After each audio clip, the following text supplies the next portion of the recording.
Peuple de Dieu, où que vous soyez dans les quatre coins de la terre, c'est le pasteur Trésor dans votre émission La Vérité Libère. Nous sommes aujourd'hui encore très heureux de vous retrouver derrière vos écrans, enfin de nous suivre et de recevoir de la part du Seigneur le message qui vous est apporté aujourd'hui. Et où que vous soyez soyez vraiment bénis, parce que l'homme de Dieu que nous avons reçu aujourd'hui, il n'est plus à présenter, il est un papa de la maison, c'est le pasteur Jarry Mouigad de l'église des Rochers de Rotterdam, qui nous parlera sur le thème « La foi qui n'échoue jamais ». Vous saviez, le pasteur Jarry, c'est un homme de foi. Toutefois, quand il vient ici, il nous parle de la foi, il nous démontre la puissance de la foi chrétienne en Jésus-Christ, s'il vous plaît. Et sans plus tarder, je vais vous présenter le pasteur Jarry Mouigad. Bonjour, pasteur. Bonjour. Comment allez-vous, l'homme de la foi? Oui, Dieu nous fait grâce. Nous sommes toujours là. Dans la foi. Sans la foi, il est impossible d'être agréable à Dieu. Et le juste vivra par la foi. Waouh! Donc, puisque nous sommes justes en Jésus-Christ, donc c'est très important que nous puissions avoir la foi. Et aujourd'hui, il va nous parler de la foi qui n'échoue jamais. Pourquoi? Parce que je crois certainement il y en a des fois qui échouent. Alors, si cette foi échoue, est-ce qu'elle est encore la foi? Pasteur Jarry, la foi qui n'échoue jamais, pourquoi? Ouais, gloire à Dieu. Donc, nous sommes déjà dans l'émission Oui. La vérité qui libère. Voilà, c'est la vérité qui libère. Oui. Voilà. Là, nous sommes dans la vérité déjà, Jean 14, 6. Mhm. Jésus s'introduit, il se présente. Il dit, mais voici, je suis le chemin, la vérité et la vie. Voilà. Alors, j'aimerais si nous pouvons lire la parole de Dieu. Comme Jésus-Christ, il est la vérité. Nous sommes dans notre émission La vérité qui libère. Alors, lisons par la grâce de Dieu 1 Corinthiens 13, 13. 1 Corinthiens 13, 13. Mais je crois pour mieux comprendre, ça serait mieux que nous commencions à partir du verset 8, 13, que je vais lire rapidement. Amen. 1 Corinthiens 13, je lis alors à partir du verset 8 jusqu'au verset 13. La charité ne périt jamais. Amen. Les prophéties prendront fin, les langues cesseront, la connaissance disparaîtra. Car nous connaissons en partie et nous prophétisons en partie. Mais quand ce qui est parfait sera venu, ce qui est partiel disparaîtra. Amen. Lorsque j'étais enfant, je parlais comme un enfant, je pensais comme un enfant, je raisonnais comme un enfant. Lorsque je suis devenu homme, j'ai fait disparaître ce qui est de l'enfant. Aujourd'hui, nous voyons au moyen des miroirs, d'une manière obscure, mais alors nous verrons face à face. Aujourd'hui, je connais en partie, mais alors je connaîtrai comme j'ai été connu. Le verset 13 qui nous intéresse. Maintenant donc, ces trois choses demeurent. La foi, l'espérance et l'amour. Mais la plus grande de ces choses, c'est l'amour. Donc, si nous avions choisi de dire dans ce thème que la foi n'échoue jamais, c'est sur ses bases. Parce que nous avions lu ensemble, on nous a dit que les prophéties cesseront, la connaissance cessera, mais il y a trois choses principales dans la Bible qui demeurent. C'est-à-dire, ces choses ici, Dieu nous démontre quand les autres choses vont faillir. Mais ces trois choses vont demeurer. Et on nous a cité, donc, l'espoir va demeurer, l'espérance, la foi va demeurer et l'amour va demeurer. C'est pourquoi moi j'ai choisi aujourd'hui de parler sur la foi qui demeure, c'est-à-dire la foi n'échoue jamais parce que ça demeurera toujours et ce que Dieu nous a dit restera intact. Donc, parmi toutes ces choses qu'on a citées, la foi, l'espérance et l'amour, et vous avez préféré parler de la foi parce que elle est parmi ces choses-là qui vont rester, ces choses-là qui seront toujours, qu'on en parlera toujours. Mais pas ça, j'arrive. Est-ce qu'une personne qui est morte, on parlera encore de la foi? Puisqu'on dit ça, ça va demeurer.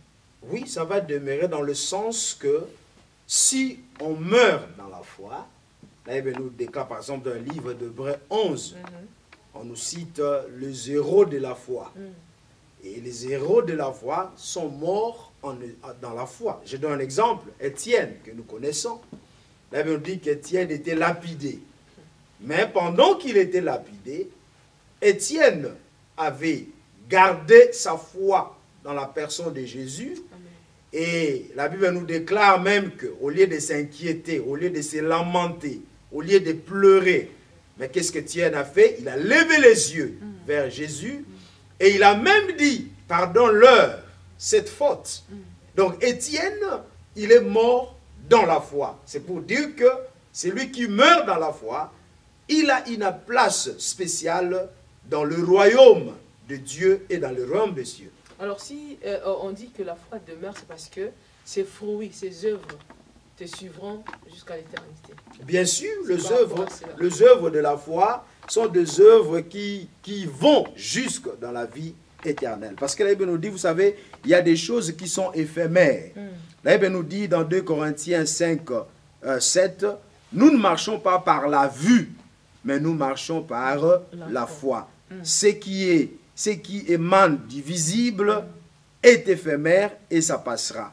Mais comme la foi émane du spirituel, de la divinité, la foi subsistera toujours, jusque dans la vie éternelle. Parce que vous avez dit tout à l'heure, vous avez intitulé votre thème la foi qui n'échoue jamais, parce qu'il y a des fois qui échouent. Bon, si, ça c'est très bien, c'est une question très pertinente. Alors, si j'ai dit que la foi n'échoue jamais, parce que moi, le pasteur Jarry, j'ai remarqué quelque chose dans le corps du Christ.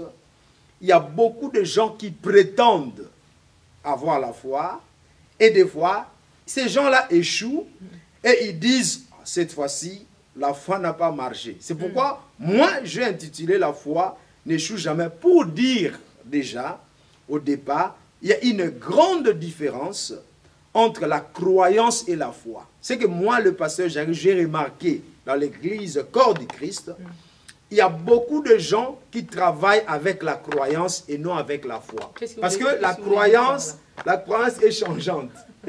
Je vais définir les choses. Qu'est-ce que la croyance? Qu'est-ce que la foi? Ok, merci beaucoup. J'ai commencé par la croyance. C'est quoi la croyance? En lisant la Bible, d'abord dans Romains 10, quand vous lisez de 8 jusqu'à 10, on nous dit que c'est du cœur que l'homme croit. C'est-à-dire quoi? C'est-à-dire, tel que nous sommes là, un homme est tridimensionnel. Dieu a créé l'esprit de l'homme, et l'esprit de l'homme est lié au cœur de l'homme.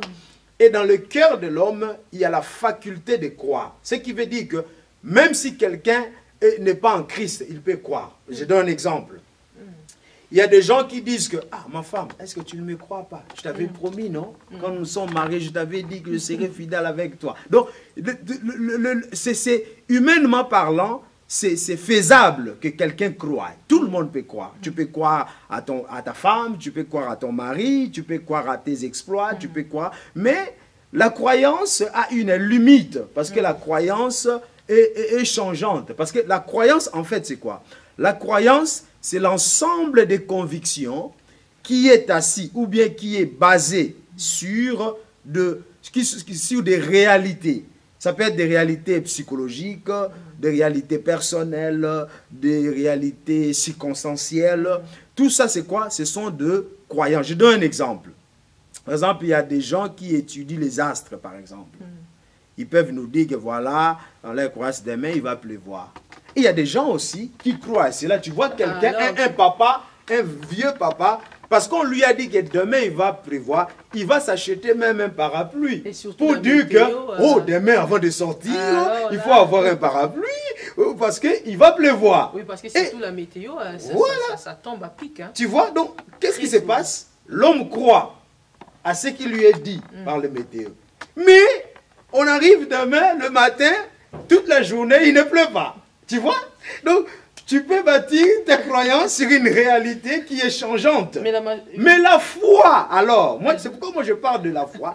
La foi maintenant, c'est l'ensemble des convictions qui est basée sur Dieu, sur la parole et sur le Saint-Esprit. C'est ce qui fait que, Nombre 23, 19 nous dit, Dieu n'est pas un homme pour mentir, ni un fils d'homme pour se repentir. C'est pour dire que la foi, elle, elle est basée sur la vérité et non sur la réalité. Voilà. La croyance peut être basée sur la réalité. C'est pourquoi Jacques 2 nous dit par exemple, même les diables croient, les démons croient et ils tremblent. Tu vois? Donc même les démons peuvent croire.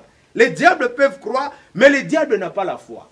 Et puis les démons n'ont pas la foi. Donc il y en a qui croient, ils pensent avoir la foi, mais ce n'est qu'une croyance. Ah, vous voyez? C'est le grand problème et le sérieux problème que nous avons à l'église. Il y a beaucoup d'enfants de Dieu qui travaillent avec les croyances et ils ne trouvent pas de résultats dans leur vie, dans leur prière, parce qu'ils pensent qu'ils sont dans la foi alors qu'ils sont dans des croyances. Mais comment ils ne sont pas aidés? Mais pourquoi est-ce que, étant à l'église, et le pasteur sent que, pendant par exemple votre cas personnel, vous êtes un pasteur de l'église, et que dans votre église, il y en a qui sont dans la croyance au lieu d'être dans la foi. Que faites-vous en ce moment-là? Parce que vous avez constaté qu'il est dans la foi. Ou bien, ce n'est pas possible de constater qu'une personne est dans la croyance que dans la foi. Non, c'est ce que nous faisons. Moi, par exemple, je prends le temps d'enseigner. Parce que quand nous lisons dans Matthieu 4, 13, nous voyons que la Bible nous déclare, Jésus-Christ il parcourait dans leur synagogue pour enseigner, prêcher et guérir, par exemple. Aujourd'hui, il y a beaucoup de prédications. C'est bien beau. Moi aussi, je prêche des fois. Mais je préfère les enseignements parce que les enseignements font asseoir les gens. Amen. Comme nous sommes là dans les plateaux, donc nous sommes en train d'enseigner la parole de Dieu, vous voyez. Et puis, il y a autre chose et que nous avons vu même dans les temps de Jésus. Jésus a dit quoi? Nul n'est prophète chez soi. Ça dit que malgré nous connaissons les choses, le base de la foi, et nous enseignons cela, cela dépend aussi de l'auditoire pour pouvoir recevoir cette parole, mettre foi en cela pour que les choses se produisent. Mais si les gens écoutent, ils ne veulent pas mettre cela en pratique. Mais si peut-être la façon de transmettre n'est pas correcte, parce qu'il y a envie d'écouter ou bien de les retenir, mais la façon dont la formule qu'on est en train de transmettre, la formule donnée, la formule transmise.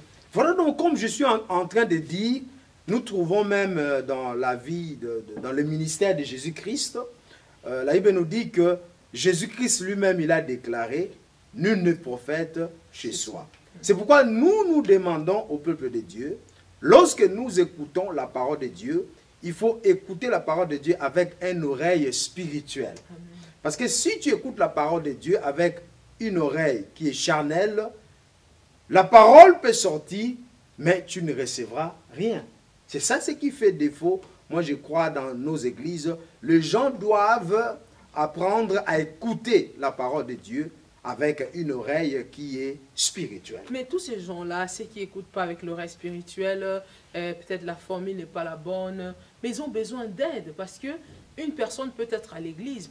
Déjà, le fait de quitter sa maison et venir à l'église, s'il vous plaît, ça montre déjà quelque part qu'une personne de la volonté, et surtout c'est une personne qui est là tous les dimanches, le mercredi, il est là le jour des enseignements, à tous les programmes de l'église. Il montre au moins une certaine forme de désir de pouvoir être transformé. Mais cependant, il n'arrive pas toujours à capter, à bien recevoir la formule ou le message, afin de quitter de la croyance à la foi. Merci beaucoup. Je suis dans Matthieu 17, 20. D'ailleurs, Jésus nous dit que la foi, c'est comme une graine de moutarde ou bien une graine de sénévé. Alors, quand la foi, c'est une graine de sénévé, c'est-à-dire quoi? Les gens qui viennent à l'église, lorsque nous recevons la parole, comment recevons-nous la parole? Parce qu'on nous parle de 4 terrains dans la Bible.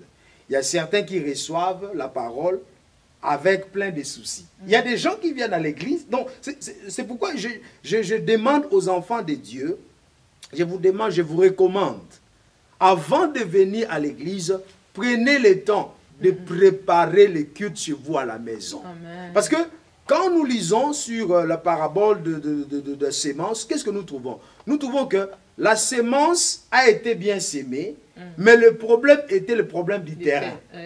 Lorsque quelqu'un est rempli avec les inquiétudes, les soucis, le pleur, le rancune, toutes ces choses. Alors, quand la sémence sera sémée, cette sémence-là ne pourra pas produire. Pourquoi? Parce que ton cœur est rempli avec les inquiétudes. Alors Dieu, c'est difficile que Dieu travaille dans ces terrains. C'est pourquoi vous allez remarquer par exemple dans la Bible, quand Dieu y rencontre quelqu'un qui est, par exemple, en train de pleurer, quelqu'un qui est inquiet, la première des choses, Dieu dit, ne pleure point, ne crains point. Josué, fortifie-toi, prends courage. Donc, Dieu, avant de travailler, il faut d'abord que toi-même, tu puisses travailler les terrains, travailler ton cœur, pour que la sémence de Dieu, pour que la parole de Dieu puisse y pénétrer. Amen. Donc, ça veut dire que la foi, les soucis, les inquiétudes et tout ce que l'on peut avoir dans sa tête ou dans son cœur annule complètement la foi. C'est-à-dire quoi? Vous savez, quand nous lisons 1 Timothée 6 et 12, j'aime bien l'apôtre Paul qui donne des instructions sur son enfant Timothée. Et l'une des choses qu'il lui a dites, c'était que combat les bons combats de la foi.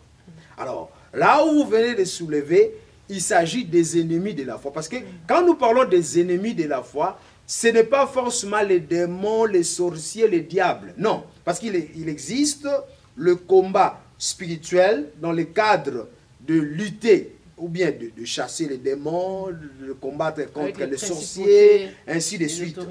Mais le combat de la foi n'est pas d'abord à faire avec les démons, le diable, le sorcier. Le combat de la foi consiste à repousser les doutes, à repousser les inquiétudes, à repousser les soucis, à repousser toutes ces choses qui viennent pour encombrer et d'étouffer la foi. C'est-à-dire, les inquiétudes, les soucis, le pleur et toutes ces choses, ce sont en fait les ennemis de la foi. C'est pourquoi l'apôtre Paul, il dit à Timothée de combattre les bons combats de la foi. Amen. Donc, cela demande à qui? Cela nous revient à nous-mêmes. En tant qu'enfants de Dieu, nous devons être conscients que là où il y a le pleur, là où il y a les inquiétudes, Dieu ne peut pas travailler. Parce que la Bible nous dit déjà, ne vous inquiétez de rien. Ce n'est pas une option, mais c'est un commandement. Ne vous inquiétez de rien. C'est même une forme impérative. C'est comme Dieu, quand il donnait les commandements à Moïse, il dit, ne volez pas, ne prenez pas la forme d'autrui, ne faites pas ceci. Donc, ce sont des choses, tu ne peux pas choisir que je le fasse ou pas. Si tu fais ces choses, ça dit tu marches dans la désobéissance. Quelqu'un qui est dans les inquiétudes, dans les soucis, dans le pleur, je te dis mon frère, ma soeur, si tu m'écoutes, tu marches dans la désobéissance parce que tu fais des choses que Dieu t'interdit de faire. Alors, tu vas étouffer la foi et la foi ne pourra pas travailler. Voilà. La foi qui n'échoue jamais, c'est le thème que nous sommes en train de développer avec le pasteur Jarry depuis tout à l'heure. Il nous parle de la foi. Je vous ai dit dans mon introduction que le pasteur Jarry, c'est un homme de foi. Alors avec lui, quand vous avez beaucoup de soucis, beaucoup d'inquiétudes, venez passer un temps avec lui. Les soucis vont disparaître. Les soucis fuient le nom de Jésus, de la foi que lui il a. Et tout le monde qui est à côté de pasteur Jarry sait qu'avec lui, on ne doit pas s'inquiéter parce que la foi doit agir. Il vit par la foi, il attend dans la foi, et il demeure dans la foi, et il prêche dans la foi. Voilà pourquoi aujourd'hui, il est en train de nous parler de la foi qui n'échoue jamais, parce que sûrement, il y a des fois qui échouent. Et la foi qui échoue, il nous a parlé de la croyance, qui est basée sur des réalités de la vie, qui est basée sur des nouvelles que vous écoutez, et les diagnostics des médecins, qui est basée sur le problème que vous avez dans votre foyer. Mais cependant, la foi qui n'échoue jamais, c'est la foi qui est basée sur la parole de Jésus-Christ. Pasteur Jarry, et la foi qui n'échoue jamais, c'est quel genre de foi? Merci beaucoup.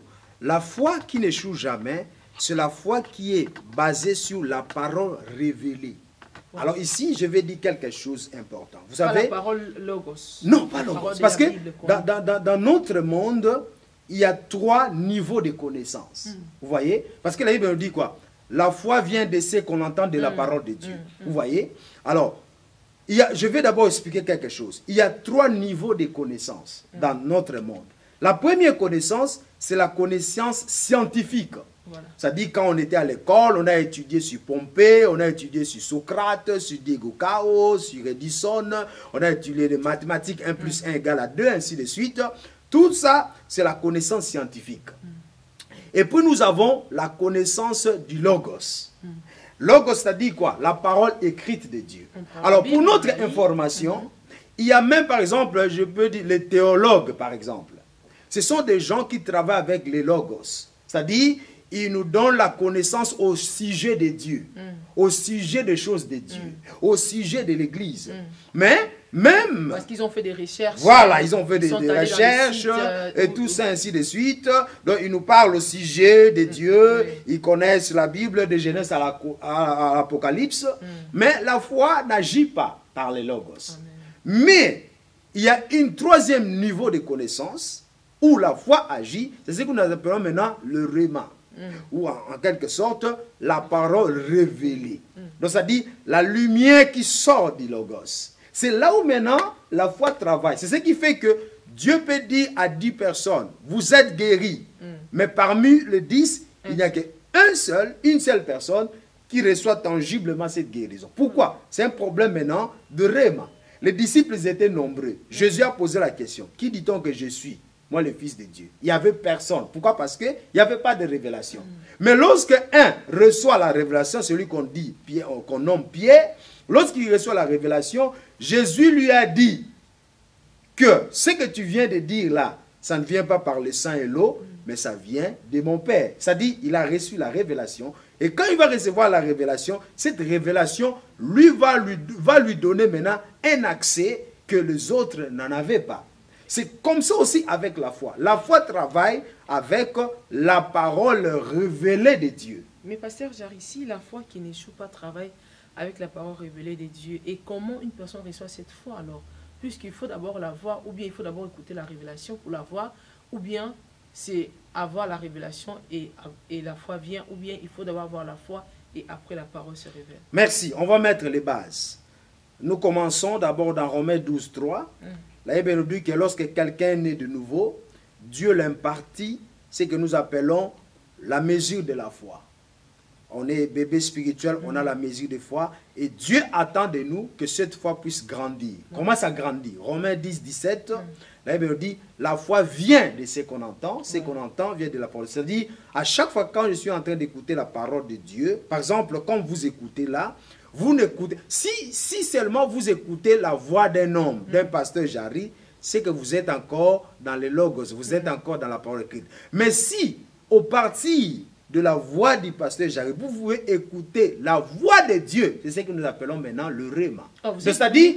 Quelqu'un va dire que vous prenez pour Dieu. Non, Comment non, vous voulez que quelqu'un écoute Dieu dans votre voix? C'est-à-dire que à chaque fois que moi je suis en train de parler de la parole de Dieu. Parce qu'il y a trop de réalités sur Internet. Oui. Vous êtes en train de dire que si quelqu'un vous suit et qu'il n'écoute pas la voix du pasteur Jarry, mais qu'il écoute la voix de Dieu, comment quelqu'un va écouter la voix de Dieu dans votre voix? Vous êtes devenu... Parce que le pasteur Jarry, il parle des oracles de l'Éternel.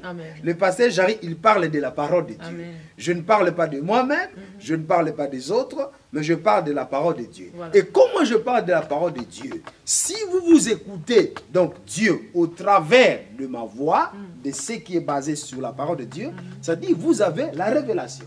Alors, vous avez le rhéma. Mais non, ma question était plus de savoir comment on reçoit cette foi-là. On la reçoit quand on écoute ou bien c'est parce qu'on a la foi que la révélation vient. Et où on va le recevoir? À la maison, dans une église, chez un pasteur, sur Internet, parce qu'il y a des pasteurs Internet, hein.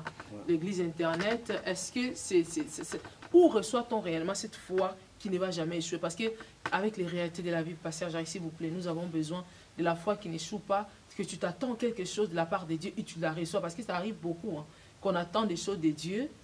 Si vous pouvez aller dans une église, demander à beaucoup de croyants, beaucoup de fidèles des églises, beaucoup de frères, des enfants de Dieu. Telle chose tu attends, il va te dire, ça fait des années et je suis même fatigué. Donc, beaucoup de choses que les gens entendent ne marchent pas. Donc, on a vraiment besoin de cette foi qui marche et qui est agissante. Et comment la voir et où?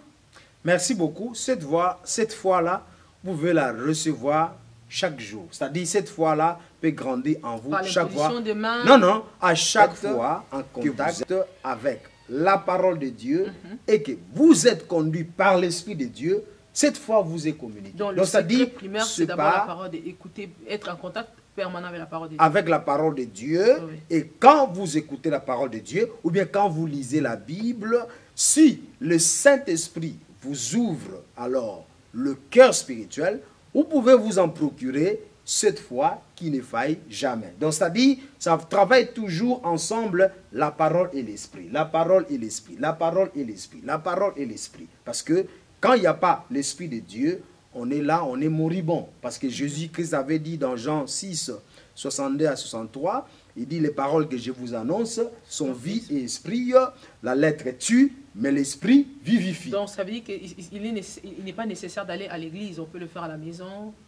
On peut le recevoir étant à la maison. On n'est jamais allé à l'église. On n'a pas d'église. Mais cependant, on est en contact avec la parole, dans la prière. On peut recevoir la foi qui n'échoue jamais, même quand on ne va pas à l'église, même quand on n'a pas de pasteur. Donc, c'est-à-dire, là, vous tombez dans un autre terrain. Mais ce que moi, je peux dire est que, donc, la foi, normalement, c'est basé sur la parole, sur la personne de Jésus. Même chez vous, à la maison, en lisant la parole de Dieu, cette foi veut vous être communiquée, mais seulement en ce qui concerne l'Église. Moi, je crois qu'il y a lieu d'aller à l'Église, parce que c'est Jésus lui-même qui a dit, c'est là dans Matthieu 16, il a dit, je bâtirai mon Église, et la force de l'enfer ne pourra d'un point contre l'Église. Donc là, vous évoquez un autre problème. Aller à l'Église, c'est une recommandation de Jésus-Christ lui-même, parce que nous voyons même, dans Luc 4, on nous dit, comme cela était l'accoutumance, l'habitude de Jésus d'aller dans les synagogues. C'est alors qu'il alla dans la synagogue, on lui présentait le rouleau et il a lu la prophétie d'Ésaïe. Donc, aller à l'église, c'est aussi important pour écouter ce que Dieu a mis au travers de ce serviteur qui s'est choisi comme instrument. Mais la foi qui n'échoue jamais agit à tout enfant de Dieu, à la maison comme à l'église, au travail comme partout, ou bien il y a des lieux précis où la foi n'échoue jamais. C'est-à-dire, cette foi-là qui n'échoue jamais peut travailler partout, à chaque fois, quand vous êtes en contact, en communion avec l'Esprit de Dieu. Quand vous êtes en communion avec la parole de Dieu, cette foi-là peut tout le temps agir. Ça agit à tout moment que là où la parole de Dieu est présentée. Le pasteur, j'avais peut-être cette question, elle va sembler un peu bizarre, mais sinon, cela me montre à l'esprit et peut-être que ce sera aussi la question de nos auditeurs, on ne sait jamais, hein, peut-être quelqu'un qui est à la maison, vous nous suivez, cette question peut-être c'est la vôtre, mais sinon moi je vais la poser pour vous. Et est-ce qu'il y a des choses où un homme ne doit pas mettre la foi? Parce que des fois, on met la foi à des choses où quelqu'un va te dire non, à toi aussi. Ça ne s'agit pas de la foi, ça c'est juste de faire ou d'agir, c'est pas la foi ici. Est-ce qu'il y a des choses où il y a des domaines où la foi agit et des domaines où il faut que l'humanité, l'homme puisse faire? Merci beaucoup. Moi, je dirais déjà, la foi agit dans tous les domaines. Pourquoi? Parce qu'on nous a dit qu'il y a trois choses qui demeurent, l'amour, l'espérance, la foi. Et puis, la foi, c'est comme le moteur dans une voiture. Vous voyez? La foi est le central. Pour que quelqu'un ait l'amour de Dieu comme il faut, il doit croire que Dieu est amour et que Dieu m'a donné cet amour-là. Donc, c'est-à-dire que la foi vient au centre de la vie chrétienne. Quand quelqu'un est né de nouveau, il a besoin de fonctionner par la foi parce que la Bible nous dit le juste vivra par la foi. C'est-à-dire un enfant de Dieu qui est devenu un être spirituel, sa vie est faite en fait par la foi. Donc, dans tous les domaines de ta vie, que ce soit tu pries, que ce soit tu jeûnes, que ce soit tu vas au travail, que ce soit partout où tu es, tu fais tout par la foi parce que c'est ça la vie normale d'un enfant de Dieu. Non, mais pasteur, attendez. Ne pensez-vous pas que certaines choses échouent, par exemple, parce que c'était des choses qu'il ne fallait pas mettre la foi, mais il fallait plutôt que l'homme, l'intelligence, la science agissent. Mais c'est parce que nous, les enfants de Dieu, sont trop spirituels. Mais même là, il faut que la science agisse. Là, il faut que le courage agisse. Mais l'enfant de Dieu met la foi. Et voilà pourquoi Dieu, et on dit très souvent, aide-toi, le ciel t'aidera. Je sais que ce n'est pas biblique, mais si on sait juste pour dire qu'il y a des choses où la science doit agir et pas la foi. Mais cependant, nous, enfants de Dieu, on attend tout de la foi. Et en fin de compte, on traite Dieu de menteur. Pourquoi? Parce que j'ai attendu, j'ai espéré, j'ai cru, mais je n'ai pas reçu. Peut-être qu'il s'agissait de l'intelligence, mais nous, on a mis la foi. Qu'en pensez-vous? Oui, je comprends. D'ailleurs, ce que vous venez de dire, hey, toi, le ciel t'aidera, c'est faux. Vous avez cité ça, mais moi, je vous dirais, ce n'est pas biblique. Hey, toi, le ciel oui, t'aidera, j'ai dit que ce n'est pas biblique, mais je peux comprendre un peu leur pensée. Mais nous, dans notre contexte, parce que nous sommes ici que la vérité qui libère, moi, je parle de la Bible. Donc ceux-là qui vivent dans ces concepts-là, et toi le ciel t'aidera, ça en tout cas ce n'est pas biblique. Mais peut-être fait, pasteur, attendez, peut-être le fait de ne pas de dire que dans le concept de et toi le ciel t'aidera, voilà pourquoi dans les églises, il y a les gens qui sont trop spirituels, même dans des choses qui ne sont pas spirituelles. Aide-toi le ciel t'aidera, ce n'est pas biblique. Non. Mais cependant, si tu veux comprendre l'idée qui est derrière cet adage-là, c'est pour dire qu'il y a des choses que tu dois mettre la foi, mais il y a des choses, il faut que l'intelligence, il faut que la connaissance, il faut que la personne elle-même agisse. Et vous attendez Dieu. Tu attends que le ciel fasse, tu attends que Dieu agisse. Pourtant, Dieu t'a déjà donné l'intelligence, les capacités et humainement possible de pouvoir faire quoi que ce soit. Mais la foi, j'attends que Dieu fasse, j'attends que le ciel, parce que Dieu a dit, il faut avoir la foi. Et ça échoue. En fait, ce que vous êtes en train de dire là est inclus dans la foi. Pourquoi? Je vais donner une définition simple de la foi. Parce que quand vous lisez Hébreux 11, on donne une longue définition que beaucoup d'entre nous, des fois, ne maîtrisent pas. Parce que dans Hébreux 11, on nous dit, la foi est une ferme assurance de choses qu'on espère. Une démonstration de celles qu'on ne voit pas. Les gens peuvent réciter sans comprendre. Alors, la foi, c'est quoi? La foi, c'est l'obéissance à la parole de Dieu. C'est-à-dire quoi? Quand Dieu te dit, je donne un exemple clair, quand Dieu te dit, tu mangeras à la sueur de ton front, et que toi, tu ne vas pas travailler, tu es en train d'attendre comme ça que Dieu fasse, j'ai la foi que Dieu va faire. D'ailleurs, ça, ce n'est pas la foi, c'est une croyance. Pourquoi? Parce que la foi travaille toujours sur base de la parole. C'est-à-dire, quand la parole de Dieu te dit, par exemple, sois intelligent, va à l'école, fais des recherches, étudie, et que toi tu n'étudies pas, tu ne fais pas des recherches, c'est-à-dire quoi? Tu travailles déjà à l'encontre de la foi. Vous voyez? C'est ça le problème. Donc, tu travailles déjà à l'encontre de la foi. Normalement, c'est lui qui va à l'école, c'est lui-là qui fait des recherches, c'est lui-là qui travaille à l'intelligence. Normalement, il est celui-là qui obéit à la parole de Dieu, qui veut aussi dire que c'est quelqu'un qui marche par la foi. Parce que c'est une recommandation de l'Éternel.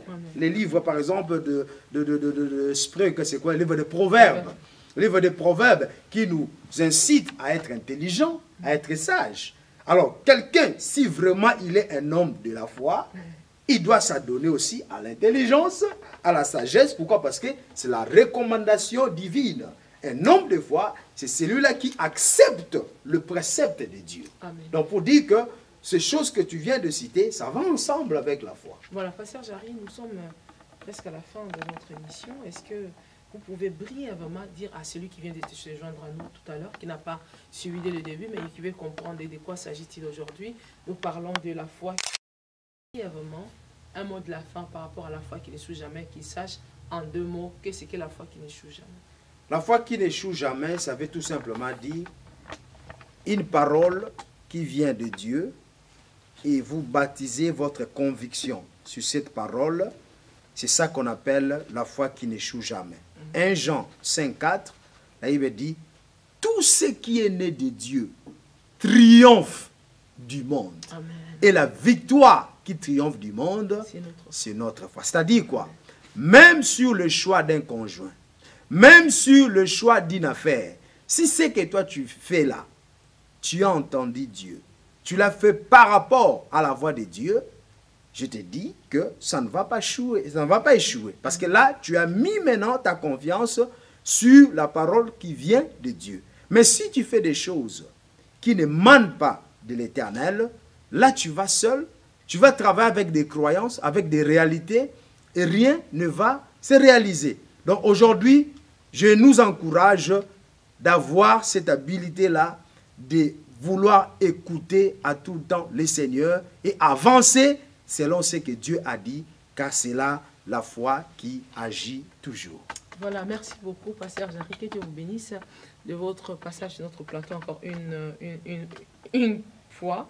Et nous croyons et nous comptons encore vous recevoir encore ici très très bientôt dans un autre thème sûrement, parce que le peuple de Dieu est béni par vos thèmes et j'espère que vous allez encore approfondir ou bien aider quelqu'un qui a des problèmes dans sa foi et qui a beaucoup de soucis, et enfin qui sache que la foi qui est basée sur la parole de Dieu n'échoue jamais. Voilà, c'est le pasteur Trésor de La Vérité Libère. Nous sommes à la fin de notre émission et nous avons été bénis aussi parce que nous savons que vous êtes nombreux derrière les écrans Et vous nous suivez sur notre site aussi, n'oubliez pas, notre site c'est snmtv.net de Samia Ndonga Ministries.